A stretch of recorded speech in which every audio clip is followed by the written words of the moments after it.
Welcome, everybody, to another episode of Comix Rant. And today we're going to try something different. I guess also what I'm talking about a little different. So my office used to be in the garage, and it's nice here where I am, so I can open the garage door and let the sun in, but it's gotten cold. So I moved to the upstairs office, and when I moved, there were some empty bookshelves, and of course, I would have to grab some comic books to fill up those bookshelves, of course. So it's funny because I just kind of subconsciously do it. I just grab books that I think I might enjoy, and then I go up and I put them in the bookshelf.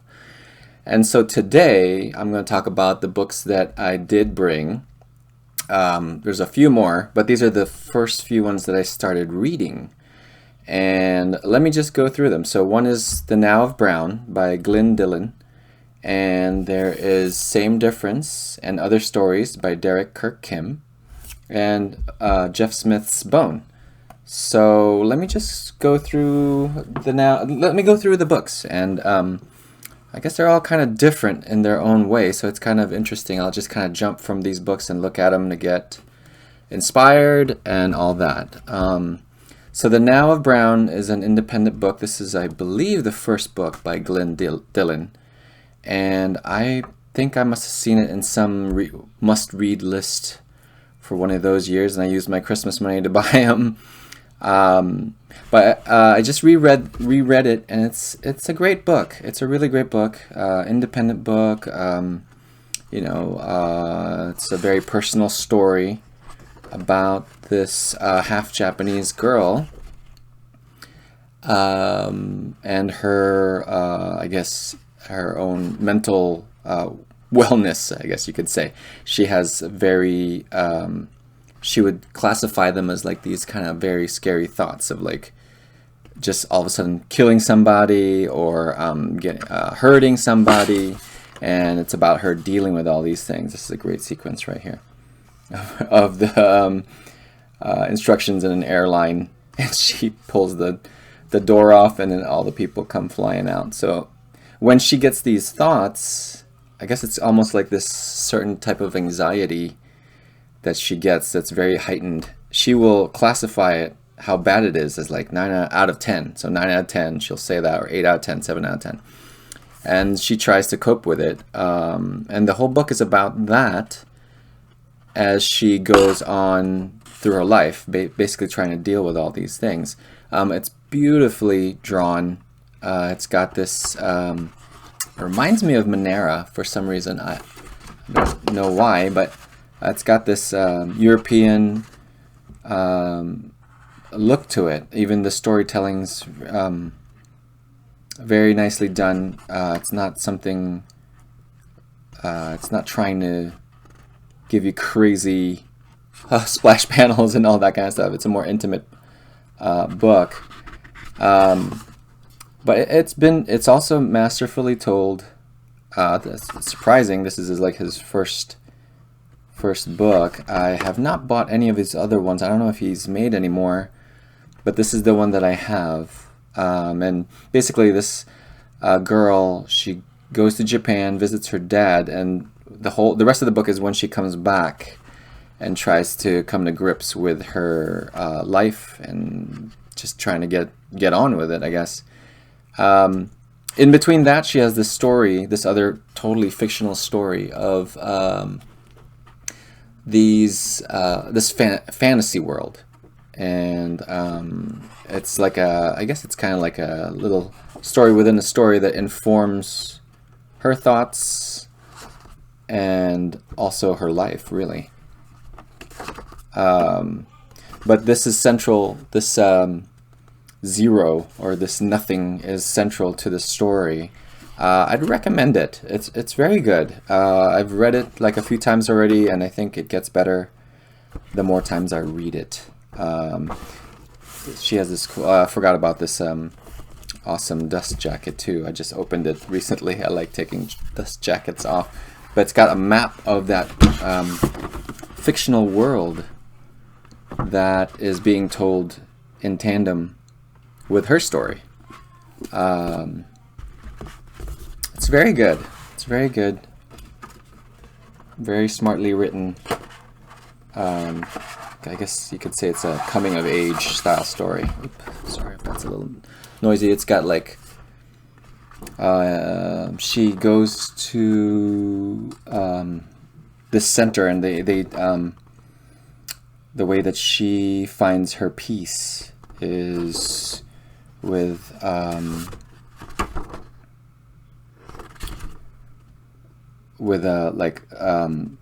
these Hindu gods, and that kind of like thought process or religion.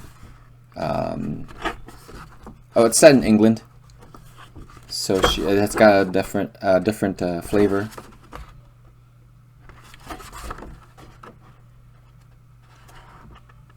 Very well drawn. Good use of color. Alright, let me not spoil this book for you. But yes, please give it a read. The Nao of Brown. It was nice to discover this again after all these years on my shelf. So this is that character, that the other story that's being told. It's got like it's like a fruit. A boy gets a fruit head with a seed in it, which also like has a lot to do with the whole story. And it's great. He ties it together really nicely. So that was one book, Nao of Brown, that I recently read, and then I was on an indie kick, and I busted this one out, which is Same Difference by Kirk Kim, who has a few books, and I think sorry, I'm getting all this glare. Who has a few books, and I think they're collected in this. This is my favorite of his. It's set in San Francisco. He's from the Bay, and it's also a coming-of-age story. I think he's doing mostly movies nowadays, short films and stuff like that. But I like his style a lot. Very nicely done. Very clean. Oops, there's a cartoon penis. Don't look, don't look. It's about a guy who lives in the Bay, and he's kind of stuck, really. Like, it's that in-between when you're like going from college, right? And after you graduate from college, you go try to look for work, and you try to establish your life and who you are. You're still really trying to figure out who you are. And Kirk Kim, he kind of uses the story to show you how people grow and how people change and the regrets that you have in your life, and how you would deal with them when you get a little older. And you know, they're not even that much older. You know, they haven't come out of college. And here's a scene where they go to the beach. Nothing fantastical, but very good. These characters are very well developed, and they feel like you could totally hang out with these people, or I could totally hang out with these people. And then he has a bunch of short stories at the end about relationships and breaking up, summer vacation, that kind of thing. And they're all really well done.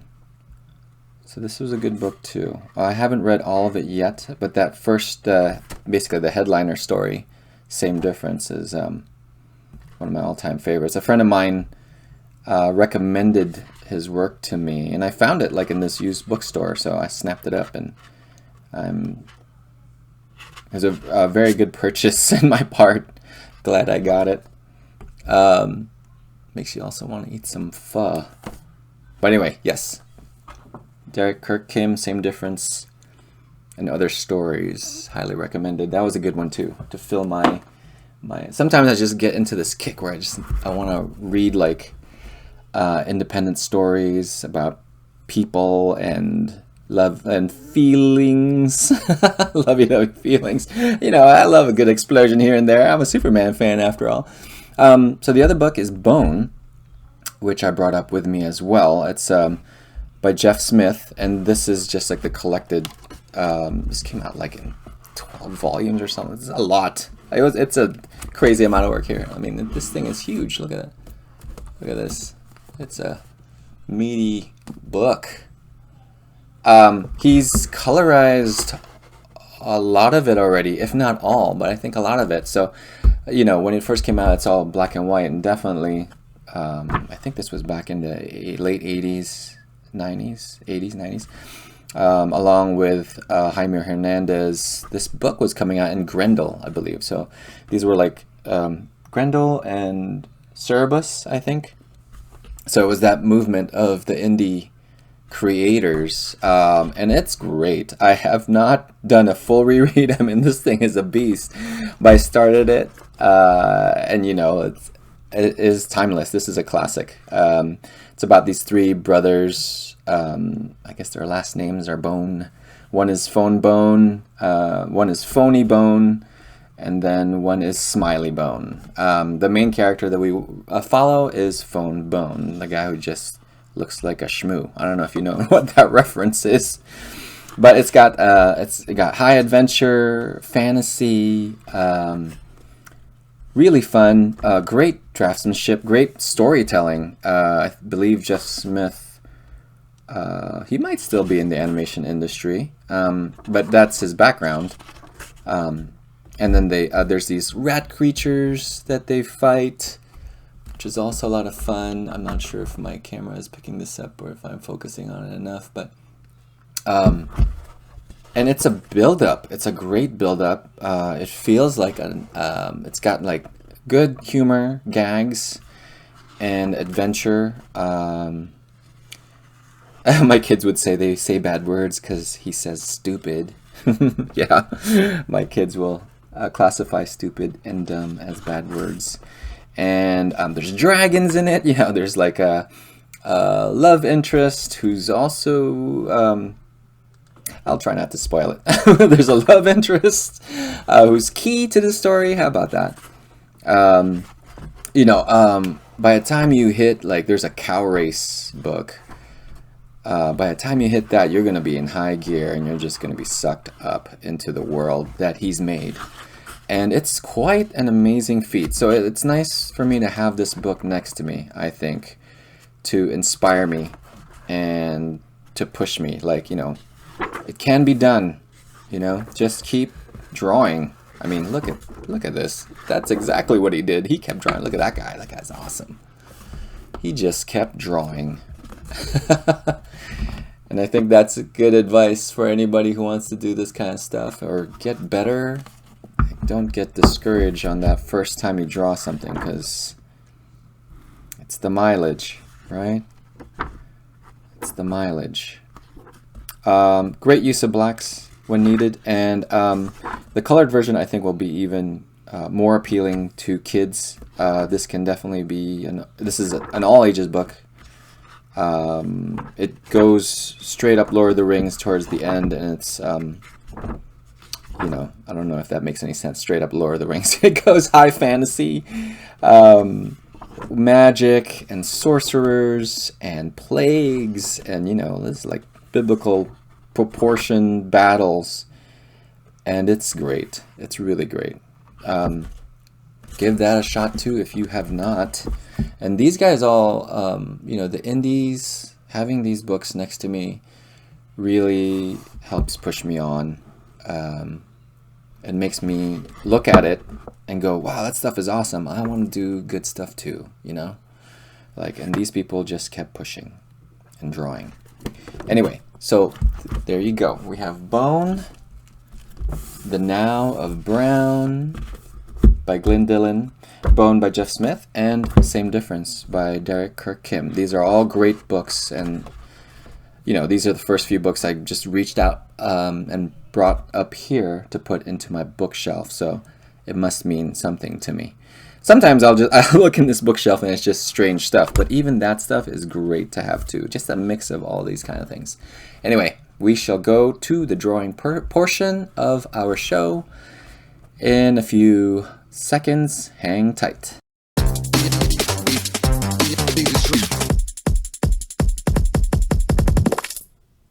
and welcome back to the second half. So what I did was I edited together a few of these videos that I took, time-lapse and regular time videos of my drawings and the process as I went through Inktober. So you're going to see 4 days worth of work, and the way I paced myself was a panel a day. And it's a good clip for me, I think, or a good pace. It was just a little bit more manageable. And it's nice. Like, I'll get a few panels in on the pages, and there you have it. I'll have like a full page in just a matter of days. So I continued the next half of this page from last year's Inktober. And the scene is this robot sees this plane. So the first panel, basically really the first day of Inktober, was me drawing this plane, which was nice to get into. And you're going to see, okay, so I switched here to real-time footage of me inking. And I wanted to show the very beginning, like where I chose to start inking. And I don't know, like sometimes I just kind of look at the drawing and I will look at the easiest place. But then at the same time, I'll also look at the part I want to ink the most. It's hard enough to get all motivated by yourself, right, with these drawings, that you should try to find the things that are fun to do. So that's how my brain will work. So interestingly enough, I just went into that curve on his visor. And curves, they are fun to do. Maybe that's why I just jumped in there for that. But it's easy to mess up if you're not warmed up at all, because you could get all shaky and it'll get all janky. Oh, and I may have mentioned this earlier, but I will usually, if I'm cold, I'll start with like this felt nib that I kind of have. It's really like a fine point pen. It's not a brush to start, but I guess by this panel I'm a little bit more confident, so I just jump in there with a brush and start inking the details right off the bat. And I think maybe because this helmet is mostly going to be dark and black, so I feel safer, quote unquote, to jump in there even if my hands are warbly, because they'll all be darkened up anyway towards the end, whatever these silhouettes end up being. I think I know why I started with a visor. I think I wanted to ink the reflection on his goggles. And if you guys have seen a bunch of my work that I've done already, I usually like feathering everything. Really, I like feathering everything. Feathering is like this technique where it is, I start off kind of pointy at one end, and then it gets fatter towards the other as I pull the brush. Oh yeah, here we go. Yeah, that's fun. That's just fun to do. I think there's something relaxing about it, trying to control that tip. At the same time, sometimes I just kind of let it go, and maybe the tip's not so pointy, but it kind of gets the effect across. Something, it's almost like cross-hatching, I guess. I used to kind of just like hatch everything, and it was fun. Funny story is, back in high school, there was this, people knew me as the guy that draws stuff, but you know, there are other people that were artsy as well and much better than me. And it was this girl, Natalie Ying. I think she still does art, but she drew this drawing, and it was like a stippling assignment. And stippling is trying to make shadows with dots, or values of shadows with dots, right? Like more dots, the darker it is, less dots and space dots and so on. So that's pretty detailed work. I remember I drew like this owl, and I think I had did the stipple technique. And that's when I realized I actually don't have the patience to do stippling. It was fun, and I thought I did great. And then I saw Natalie's, and I was like, wow, I stink. So that's always a good thing, a little reality check. But she had like the best, this is how my brain remembers it, spacing of these dots. I don't know if I'm explaining that right, but she just controlled how far apart those dots were very nicely. Whereas I would just be kind of like, all right, I need to fill in this space with black. So I just started like hitting the paper like I hated it with all these stipple dots. Oh, okay. So in this part of the video, you can see my hand go to the left side of the screen as I'm trying to pull the taper that way. So I'm right-handed, and I'm more used to pulling from left to right to make there's certain angles that your hand can do that you're more comfortable with, that you can control better when you're doing this feathering technique. But because I wanted to not move this page, right, for the camera, and I say that as like my camera just switched as the page just moved, because I want to kind of keep it so I can post it up on social media, right? Like I didn't want to like work on it how I usually work it, which is this page would be going like spinning around in circles because I'd just be picking the right angle that is more comfortable for my hand. But I wanted it so that I could capture it on time lapse and it'd look at least decent. It wouldn't be like this crazy rotating helicopter animation of my artwork. But as I kept doing Inktober and I kept keeping it stationary, you know, you get a little tired and my brain just wants to do the drawing rather than, my brain and my body just want to do the drawing rather than trying to preserve it for vanity, right? Like rather than trying to show you that this is how you draw it from one camera angle and I will never move the page. Which my advice is move the page. Like, you know, like get the job done. Don't worry about like what the camera looks like. I'm kind of a hypocrite with these videos.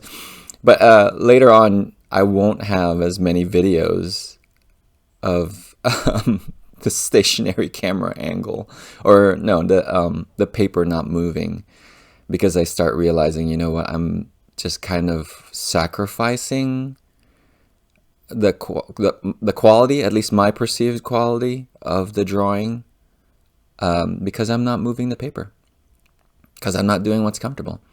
I'm sure one day I'll be more comfortable with it not moving around so much. But I don't know. I think that's just how it is when you lay down a brush line.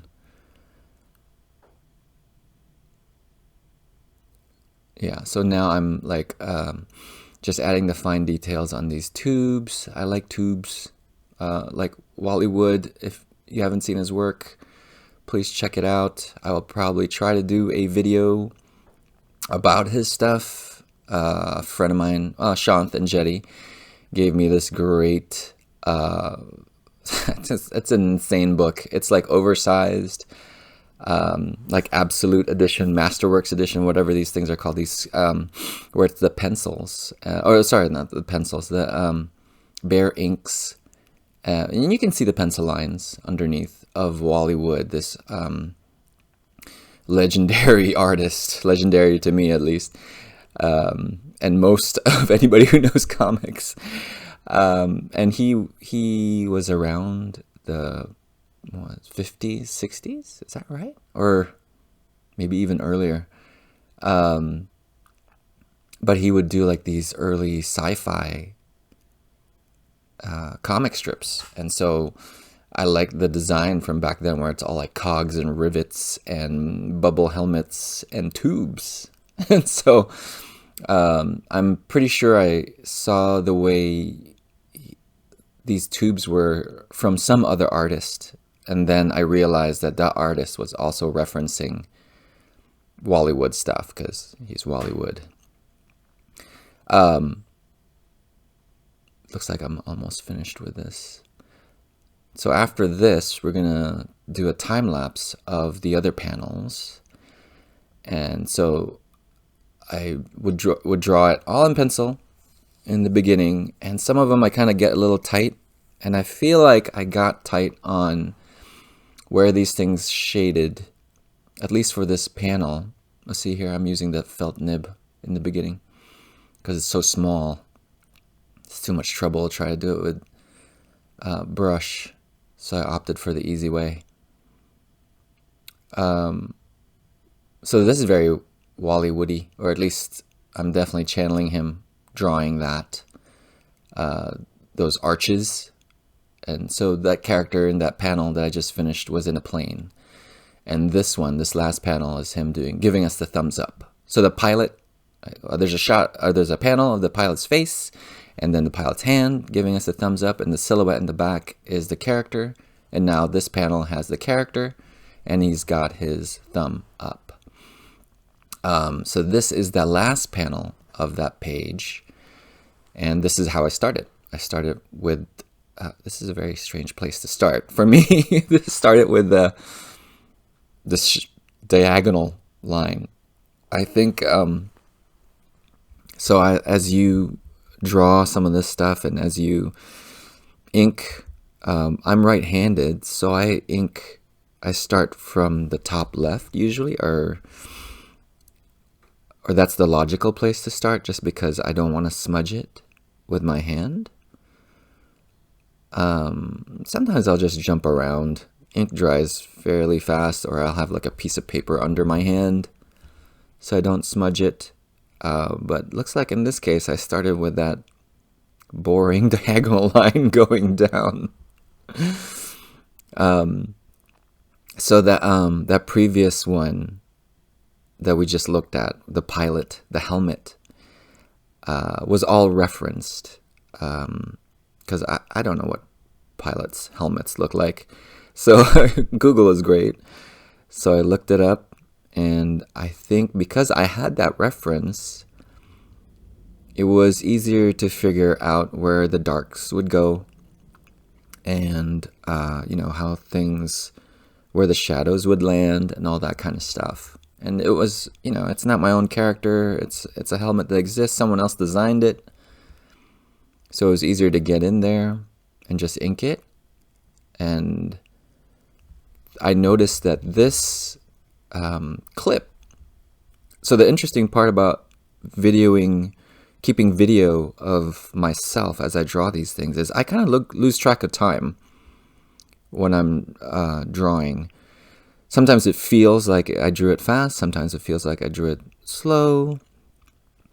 So I was able to see how long it took me to do an inked drawing. So that panel with the pilot's helmet, that was around 40-something minutes. Is that right? In total. So I've edited it into this video. And I believe that pilot was like around 39-40 minutes or something like that, which is pretty fast. For me, it's pretty fast. And this one with my character in there, you'd think I'd go faster because there's nothing going on in this panel. It's just this round armored guy with a helmet, right? There's not much detail going on.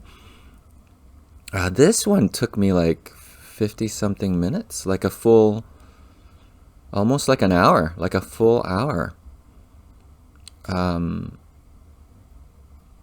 I think maybe because it was something that was completely made up, I still had to figure out, so he's metal, so I had to figure out how shine would look, rather than just buckles or even the visor that the pilot had. This was a little different. similar in ways, but a little different because I have on his chest.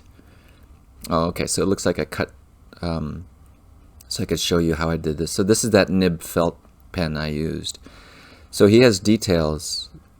The page is rotated here. The thumb is facing the downwards now. So he has details in his wrist that are kind of just circuitry.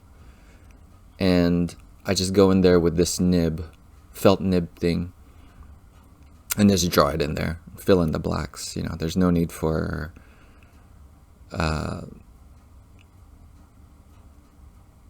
brush line variation. And I just kind of make lines and ink it. I think I've been doing this since I was a kid, so I was copying John Byrne's tech, and this is kind of like how it has manifested itself in my old age. It's still the same, right? Squares, circles, empty spaces and lines. Oh, sorry, this my hand's not even in this shot. There we go, it's back. You know, like buttons and diodes and just I want to say noise, but that sounds like, yeah, sure, noise, like visual noise, right? Like that can, it's almost like a gray, right? So his hand, where it's connected to his wrist there above, is black, right? It's dark. So if I just colored his wrist fully dark, it would not define itself from the other. So you can kind of see, I've started now on his right shoulder, but you can look back at that area with the wrist with all the electric detail, the noise that I was talking about. It kind of functions in my head like a gray, that you can still see the edge of the wrist, right, or his gauntlet, but there's still detail in the back, and still technically black grayish. So these are fun towards the edge of the panel where it's just a color. This is his arm, right? This is his armor, and it's just shiny. So that's why I'm doing it like this, where it's lined. And then I'm skipping here to this part. I did want to show this part and how I fake my feathering, or at least in my head, legit feathering is you control the tips. So you start off sharp, get fat in the middle, and then end sharp. That's like some, you know, you watch like the masters, and it's just like sweet feathering. But in this case, I'm kind of building on top of it, right? Like one day I would like to be able to just lay down a line and leave it alone. And no need to finagle it. So here you can see I'm doing the stroke the other way, and not touching that edge of the hand, so I didn't muddle that silhouette. But now that I look at this, I feel like I could just black that out. I didn't have to leave that white there. Okay, so anyway, this is the chest of the character, and I kind of make it so it's I leave like these white streaks on it. But like right now, I'm not drawing anything. I'm actually just probably looking at it and going, that's still a little streaky. I remember this thought process as I was drawing this. And so what I end up doing now is I'm filling in those streaks. Get rid of that stuff. You know, it's at a certain point it's too much, and I get a lot more. I feel like I get a lot more gray, and sometimes there's too much, and I can't distinguish the shapes anymore. It's just a lot of feathering. That's strange for me to say, I know, but it's just it's just because it loses its focus and I can't see things anymore. So now I'm going back in some of these and adding more quote-unquote reflection and shiny parts to his armor. And it's fun. I kind of like doing it on the fly and not planning it. It takes me a little longer. Like I said, the full clip of this was much longer than that pilot's helmet. But this is where the fun happens, right? That's why we end up staying up late and drawing, losing sleep, because it's fun. And then after that, I cheat. So now I'm like, you know what? This needs to stand out. So I draw like a thicker line around things that I want defined. So I go back in there with my felt pen because I am not a master inker where I could do it with one stroke. And speaking of not being a master inker, this is me messing up. And I needed to delineate that thumb because that was the point of this panel. Thumbs up. He's giving the pilot the thumbs up. And because I put all this dark value there, I kind of lost it. So this is me with this handy dandy whiteout tape that my wife has. I should buy my own.